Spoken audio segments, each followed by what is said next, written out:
Hello and welcome to Telesur. I'm Ian Bruce and this is Interviews from Quito, the programme where we explore some of the big challenges facing this country and the region.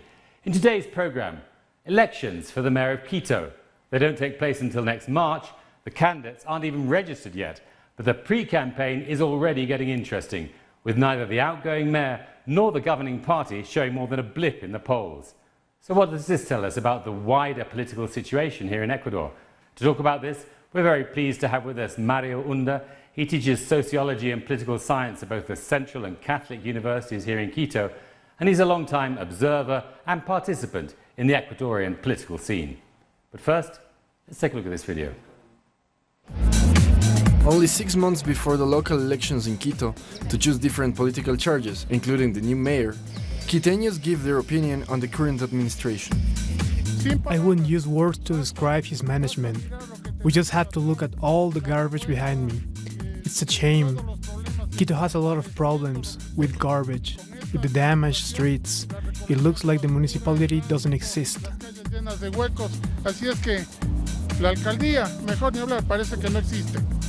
They went to rent private trucks to collect the garbage. But if we would have only used the money used in changing lampposts and buying new cars, the city's service could have improved. The opinion in the capital is not positive. However, the people seem to still don't have a clear idea of who the candidates for the coming elections are. I haven't thought about it yet. I've seen some names, but I still don't know who to vote for. The present of the city seems to be defined by an unpleasant management, but the future must be defined by the citizenship, which to the day is still not sure of its decision. Mario, thank you very much for being with us. Let's start by explaining to our viewers a little bit what the post of Mayor of Quito means within the national political structure in Ecuador. What powers does the mayor have? What powers doesn't the mayor have? Bueno, la alcaldía de Quito, como la alcaldía de las ciudades grandes en general, en cualquier parte del mundo y sobre todo de las ciudades capitales como es Quito, tiene en primer lugar una visibilidad mucho mayor que otras alcaldías. Esto significa que la alcaldía, el municipio de Quito, se convierten en un escenario de la política nacional y muy visible para la política nacional. Este es el primer elemento que habría que considerar. But is that purely symbolic, or do they have real powers? Digamos, es simbólico en la medida del poder real que tiene Quito. Es decir, en la medida en que Quito es el centro del poder político y que Quito es uno de los dos centros económicos más fuertes del país. Entonces es un simbolismo ayudado por una fuerza material bastante grande, ¿no? Ahora, en general, yo creo que habría que tener en cuenta que en el Ecuador, a diferencia de otros países de América Latina, los municipios, los gobiernos locales en general, tienen una cierta autonomía desde inicios de la República. Incluso podríamos decir desde la época colonial, ¿no? Porque una parte de la estructura administrativa colonial estaba basada justamente en los municipios, ¿no es cierto? Durante la República se mantuvo esa cierta autonomía de los municipios y posteriormente esto se reforzó porque los presidentes de los consejos, como se llamaron primero, luego con el nombre de alcaldes, ya eran elegidos por votación universal y directa. Why that difference in Ecuador compared with other parts of Latin America? Y yo digo, por ejemplo, en Bolivia, digamos, el alcalde no era elegido por votación universal y directa, cuando en el Ecuador ya esto era, digamos, una tradición centenaria. Otra diferencia es que en el Ecuador el municipio tiene una jurisdicción territorial que es urbana y rural, ¿no? Entonces hay parroquias urbanas y parroquias rurales que juntas conforman el cantón, y el cantón es el territorio sobre el que actúa el municipio. Esto le daba a los municipios una fuerza grande, ¿no? Porque las interconexiones urbano-rurales, que son muy fuertes en nuestras sociedades, de alguna manera pasaban a través del municipio. And they have a serious budget for that, or do they depend on central Lo government? que pasa es que ahí depende del tamaño de los municipios, ¿no? O sea, municipios como Quito, como Guayaquil, tienen más presupuesto y tienen más posibilidades de actuar. Sin embargo, en general uno puede decir que dada el amplio campo, digamos, de acción de los municipios, los presupuestos resultarían cortos si es que dependieran exclusivamente de aquello que la municipalidad puede generar por sí misma, los impuestos locales, básicamente, ¿no? Yo creo que un ejemplo muy claro lo estamos viviendo ahora en Quito en relación con el metro y el impacto que el metro tiene sobre el presupuesto municipal, porque una gran parte del presupuesto municipal se va en el metro. Which brings me on to the record of the present mayor, Rodas. What has been his record as mayor? People don't seem to be very happy. Y claro, porque si uno mira las obras que tradicionalmente hacen los municipios, el funcionamiento de la administración actual ha sido más bien débil, ¿no? Tenemos el problema de las calles, ¿no es cierto? Los famosos baches que se hacen cada temporada de lluvias y a veces sin necesidad de que llueva mucho. Y además con el problema de que este es un tema que se viene arrastrando desde mucho tiempo. O sea, Quito es una ciudad donde en determinadas épocas del año llueve mucho, ¿no es cierto? Y el pavimento, digamos, que se utiliza, muy pronto se degrada y es comido por la lluvia. Entonces vuelven a abrirse los grandes huecos y digamos, las reparaciones no alcanzan, digamos, ni siquiera a completarse cuando ya hay que comenzar de nuevo. O el tema de la basura, que es un problema muy serio en el último tiempo, en donde la recolección de basura no ha logrado ser regularizada. Why is that? Bueno, el municipio dice que son problemas que dependen de daños que han sufrido los camiones recolectores, porque una parte de la basura en Quito ahora se deposita en los contenedores, ¿no? Están repartidos por varios puntos de la ciudad, y esos contenedores utilizan o deberían utilizar unos camiones especiales para su recolección en condiciones decentes, ¿no? Aparentemente buena parte de la flota de esos camiones recolectores ya no está funcionando. Y entonces se retrasa mucho la recolección de la basura, se la hace con mecanismos, digamos, poco adecuados, ¿no es cierto? En volquetas, a veces se ve a los trabajadores de Maceo sacando la basura con sus manos, con palas, digamos, de los contenedores que más o menos son volcados a la calle, digamos, para poder sacar el contenido allí. O sea, es una situación bastante precaria. And people are blaming Mauricio Rodas for that? Bueno, yo creo que aunque la gente no lo culpe directamente, que eso no sabemos, digamos, el descontento con esto sí afecta la imagen y la popularidad del alcalde. O sea, este debe ser uno de los alcaldes con una de las popularidades más bajas de las últimas administraciones municipales. Y en parte eso tiene que ver con toda esta serie de problemas que no logran encontrar resolución, incluso algunas cosas que deberían ser relativamente fáciles de atender, como el cuidado de parques, por ejemplo, se retrasa mucho, pues, ¿no es cierto? Entonces hay momentos en que la hierba en los parques, digamos, ya está suficientemente crecida. Esto trae una serie de problemas, la gente saca a pasear a sus mascotas en los parques, es más difícil, si ya es difícil que con el parque bien cuidado la gente recoja los desechos de las mascotas, con la hierba crecida hay el pretexto perfecto para no hacerlo, porque es imposible prácticamente, digamos, recoger las heces de las mascotas con la hierba crecida. Entonces, bueno, hay una serie, digamos, de problemas inatendidos, y siempre queda la sensación de que la administración actual más bien busca ciertas cortinas de humo para desviar un poco la atención, ¿no? Por ejemplo, la guerra contra los grafitis, por decirte algo, ¿no? O sea, es evidente que con los problemas que vive la ciudad, el tema de los grafitis no es, digamos, muy muy relevante, ¿no es cierto? Y mucho menos tratado como se lo está tratando, que se lo trata como un asunto policial, pues, ¿no es cierto? Y es un fenómeno de otra índole, ¿no?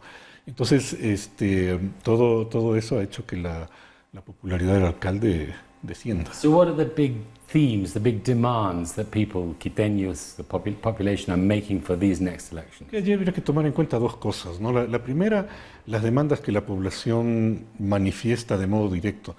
Y la segunda, las cosas que habría que atender, dadas las enormes transformaciones que ha sufrido Quito en los últimos 10 años, ¿no? Entre las demandas, evidentemente, está la atención de las cosas que no están funcionando bien. O sea, la gente quiere que las calles estén bien, ¿no es cierto? La gente quiere que el transporte funcione bien, ¿no? Y la gente quiere que el transporte no sea muy caro, porque ahí el problema nos van a decir, bueno, con el metro va a funcionar mucho mejor, pero va a costar tanto, ahí va a haber un problema.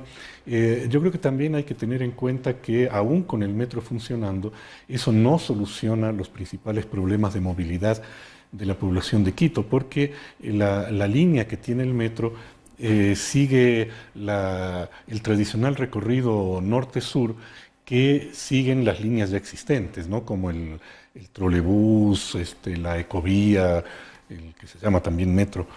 En la actualidad, pero los problemas de movilidad de Quito son mucho más allá de eso. O sea, hay un problema muy fuerte de las vinculaciones entre Oriente y Occidente, ¿no es cierto? Y los nexos de las zonas ubicadas en las laderas occidentales y orientales con los puntos centrales por donde pasa la mayor parte de oferta del servicio público. Eso no está resuelto. El alcalde había ofrecido al inicio del mandato enfrentar esto a través de los metrocables, ya está terminando su gestión y de eso no ha habido absolutamente nada, a pesar de que a mí particularmente me parecía buena idea, ¿no? El otro problema es la vinculación de Quito con las parroquias rurales cercanas, con los valles, el Valle de los Chillos, el Valle de Tumbaco, con la mitad del mundo. Entonces el metro no va a resolver ese tipo de problemas, ¿no? Yo creo que tal vez los quiteños somos bastante noveleros, al principio podemos, digamos, estar contentos con caminar bajo la tierra, pero se va a notar inmediatamente que los principales problemas de movilidad no están resueltos. Aparte... Let's move on, because I want to talk about the candidates and the political scene now. Who are them? It seems quite a confused situation. Just 6 months to go. We don't really know who the candidates are. But what do we know about who the possible candidates are and what do they represent? Claro. A ver, antes de contestar esto, quisiera referirme un poquito más a uno de los cambios. Ya sé que, digamos, en los programas no hay mucho tiempo como para meterse en muchas explicaciones, ¿no? Pero uno de los cambios más grandes que ha tenido Quito en este tiempo es que Quito ya no es y no puede ser visto solamente como la franja urbana consolidada. O sea, este largo espacio, digamos, entre sur y norte, porque los valles ya están completamente integrados a la dinámica urbana. Y buena parte de la población en los valles, ¿no es cierto?, y en las parroquias rurales cercanas, trabajan en Quito, realizan actividades en Quito, estudian en Quito, incluso provienen de Quito, muchos de ellos. Esta dinámica de que las parroquias rurales sean atrapadas por la dinámica de la ciudad se fortaleció con la apertura del nuevo aeropuerto en Tababela, porque el efecto de eso fue rápidamente urbanizar las parroquias rurales cercanas al aeropuerto y consolidar Quito como eje de una región que es incluso más amplia que el propio Cantón Quito. O sea, las conexiones con el nuevo aeropuerto, por ejemplo, del norte de la provincia de Pichincha, de la provincia de Imbabura, incluso de la provincia de Cotopaxi al sur, o sea, muestran que la situación ya es distinta, ¿no? Este es uno de los temas que no se está discutiendo, ¿no? Que no se discute desde las propuestas de los candidatos, enseguida me referiré a ello, pero que tampoco son percibidas por la población. Yo creo que la población todavía sigue encerrada, ¿no es cierto?, en mirar Quito con lo que Quito era hace 15 años, ¿no es cierto? Yo creo que todavía no tenemos conciencia de los cambios que Quito ha tenido y de la nueva ciudad que Quito es ahora y por lo tanto de las nuevas demandas que esto requiere. Ahora, en cuanto a las candidaturas, realmente es un fenómeno particular este que está ocurriendo ahora, de que a tan poco tiempo de las elecciones todavía no tengamos ni medianamente claro el panorama respecto a las candidaturas. Yo creo que esto tiene que ver con por un lado, con el debilitamiento y la descomposición política de partidos y movimientos. Este es un fenómeno que comenzó hacia el final de la época neoliberal, de hecho de ahí surge, digamos, el gobierno de Correa, etc. Y no se ha logrado consolidar un nuevo sistema de partidos, por decirlo así, relativamente estable, ¿no? El propio Alianza País, que era el movimiento de Correa, estalló en dos partes por las pugnas entre Correa y Moreno inmediatamente de que Moreno sube a la presidencia. En la derecha... But just let me stop you there, because one of the things that strikes me is that the two halves of Alianza País, as it were, appear not to have a strong candidate for the mayor of Quito. Claro, lo que ocurre es que el grupo que queda con Correa no tenía figuras relevantes como figuras públicas, ¿no? O sea, el propio carácter fuertemente caudillista y personalista del régimen de Correa no permitió que a su alrededor aparezcan figuras, digamos, que puedan concitar atención por sí mismas y tener fortaleza por sí mismas, ¿no es cierto? Del lado que está con Moreno, en realidad, aunque no se ha afirmado nada todavía, no sabemos si sí o no, pero yo creo que la única posibilidad para que esta otra parte de Alianza País, la que está con el presidente Moreno, tuviera una candidatura con relativa fuerza, y ahí habría que ver realmente cuánta logra concitar, es si el actual prefecto de Pichincha, Baroja, decide lanzarse como candidato a alcalde. Él ya no puede competir para la prefectura por los resultados de la última consulta que prohíben la reelección, pero podría ser candidato a la alcaldía. Si es que no es él, yo creo que ninguna de las dos fracciones va a tener un candidato fuerte para la alcaldía. Y esto deja todavía en más incertidumbre el posible resultado, porque aparecía en el andarivel de la derecha, ¿no es cierto?, aparecía como el opositor natural, el grupo Creo de Lasso, pero Creo en realidad es un movimiento mucho más débil de lo que la gente cree. Creo no tiene estructura, no tiene lineamientos ideológicos muy claros, no tiene una tradición de militancia y de organización de militancia a nivel popular. Entonces, digamos, yo creo que tiene muchos elementos de debilidad que pudieron quedar ocultos por el resultado de la segunda vuelta electoral. Pero una mirada así es errónea, porque en la segunda vuelta los candidatos recogen no solamente los votos de aquellos que son sus partidarios o que están a favor de sus propuestas, sino de aquellos que quieren que el otro candidato no gane. Entonces la segunda vuelta es más bien votar en contra que votar a favor de, ¿no es cierto? La otra fuerza de derecha que existe en el país, que es el Partido Social Cristiano, viene de varios años de tener muy poca entrada electoral en Quito, ¿no? Si bien las encuestas nos indican que en todos estos últimos años el Partido Social Cristiano ha ido recomponiendo una imagen nacional que le había perdido luego del gobierno de Febres Cordero, 1984-88, no sé si eso alcance como para que logren presentar una figura que atraiga, digamos, el favor del electorado. Entonces esto vuelve la cosa medio difusa. So what does that leave us with? Everyone seems to be uncertain. So what? Bueno, lo que está quedando en el panorama es, y yo creo que es porque la única candidatura que es más o menos oficial, es la candidatura de Paco Moncayo, un ex alcalde de Quito que salió con una buena imagen, digamos, de su alcaldía, que compitió para las elecciones presidenciales últimas con pocos resultados, ¿no es cierto?, incluso dentro de Quito mismo, y que aparece liderando las encuestas para la alcaldía hasta ahora, pero eso, claro, en un escenario en que el cuadro no está no está armado, entonces es difícil. But that itself is a strange contradiction, isn't it? Because Paco Moncayo in the presidential elections got, what, 8%, if I remember, something like that? Yeah. And yet, which is, you know, respectable, but it's not a big vote.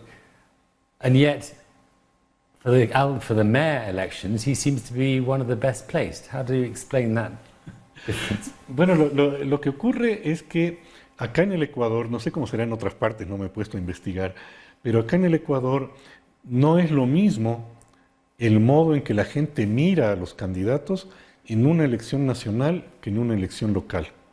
Entonces un candidato puede tener una muy buena imagen nacional, pero el rato que quisiera competir para alcalde puede irle pésimamente mal, ¿no es cierto? Y lo contrario también. O sea, puede tener un candidato una muy buena imagen como político local, como administrador local, como es el caso de Moncayo, por ejemplo, pero cuando quiere saltar a la escena nacional, la gente no lo mira del mismo modo, ¿no es cierto? Entonces, esta dualidad de la votación se ha expresado muchas veces en la política ecuatoriana. Y ese es tal vez uno de los dilemas, digamos, que muchos políticos enfrentan el momento de hacer sus cálculos electorales, porque, por ejemplo, uno suponía que Moncayo podía tener una mejor votación en estas últimas elecciones presidenciales, y si uno se guiara por el resultado de la votación electoral, uno pudiera pensar Moncayo ya no tiene posibilidades en ninguna otra elección de ningún tipo, pero acá la gente distingue claramente estos dos tipos. But if Moncayo represents more or less a radical left, if you like, do you think we're going to see essentially a confrontation between a radical left and a radical right? Bueno, en realidad Moncayo no representa una izquierda radical. Moncayo es un ex militar, ex comandante de las Fuerzas Armadas. Buena parte de su imagen proviene justamente de las últimas confrontaciones militares con el Perú, en donde Moncayo jugó un papel importante. Y cuando él se lanza a la política, él lo hace cerca, pero no dentro, de la izquierda democrática. La izquierda democrática es el partido que en el Ecuador representa lo que en Europa es la socialdemocracia, digamos. Por lo tanto, acá decimos centroizquierda para hablar de estos grupos que, digamos, no son muy... no son realmente tan radicales, pero sí plantean moderadamente algunos cambios. But he would have the support of Pachakutik and some more left-wing forces. Claro, uno diría que Pachakutik está más a la izquierda que lo que expresa Moncayo. Sin embargo, acá en Quito eso no lo vamos a ver porque Pachakutik tiene muy poca presencia. Pero en otras partes del país la particularidad de Pachakutik es que Pachakutik, si bien es una organización política nacional, que es la expresión política del movimiento indígena, de la principal de las organizaciones indígenas, que es la CONAIE, pero sin embargo a nivel local Pachakutik funciona como una suerte de una federación de muchos grupos locales. Entonces la dinámica puramente local en Pachakutik es mucho más fuerte que en otros movimientos y partidos. Y en las elecciones estas, que son elecciones locales, elecciones para elegir alcaldes, concejales, prefectos, esto se va a notar mucho más. Entonces va a haber una dinámica que dependa mucho más de las condiciones, en el caso de Pachakutik, ¿no? Que dependa mucho más de las condiciones locales que de las definiciones nacionales que pueda hacer el movimiento. Mario, I'm afraid we're almost out of time, so I need to finish asking you, this rather strange situation for the election of mayor, what does it say about the state of politics in Ecuador today, and what impact could it have on the government of Lenín Moreno? Bueno, yo creo que una cosa que habría que dejar señalada es que Lenín Moreno triunfa en las elecciones presidenciales anteriores, pero en condiciones de debilidad, ¿no? Esa debilidad le viene de que el propio movimiento Alianza País empezó a debilitarse ya en las elecciones locales anteriores, las elecciones de 2014. En 2013, Correa fue reelegido con el 56% de los votos en primera vuelta electoral, etc. Y apenas un año después, en 2014, Alianza País sufre una estrepitosa derrota electoral a nivel local.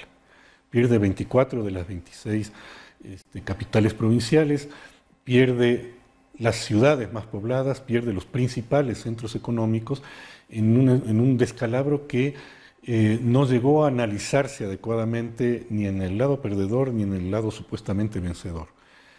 Pero significó que Alianza País ya venía perdiendo cerca de 1 millón de votos entre 2013 y 2014. Para las elecciones de 2017, Moreno tiene 1,5 millones de votos menos que los que logró Correa en el año anterior, pero dado que Alianza País ya había tenido 1 millón menos en las elecciones seccionales, entonces es evidente que Alianza País viene en una curva descendente.